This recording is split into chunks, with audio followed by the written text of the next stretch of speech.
Tak ak si váš pes nedokáže ľahnúť bez toho, aby ste mu to ukázali jedným veľkým gestom, tak pozerajte toto video, ukážeme si, ako to gesto odstrániť. Tak začneme tým, že si párkrát rozcvičím psíka tak, ako ho už mám naučeného. Takže dávam lahni pekne s gestom až dole a pamosku nechávam medzi prednými nohami, môžem mu tam prípadne ešte jednu pridať. Opäť ho zdvihnem, sadni, super, a znovu idem do lahu. Lahni a pamosku opäť nechávam medzi prednými nohami.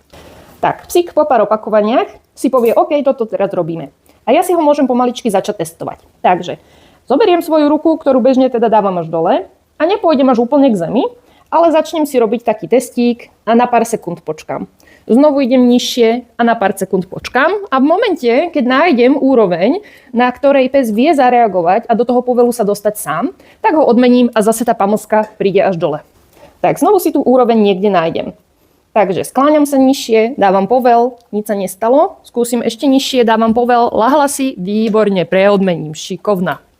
Tak, ak už viem, že ten pes to zvládne, povedzme, na takejto úrovni, na budúce to skúsim trošku vyššie, až sa dostanem vlastne do momentu, kedy ja budem schopná rovno stáť a poviem iba povel a pes si naozaj zalahne. Ľahni.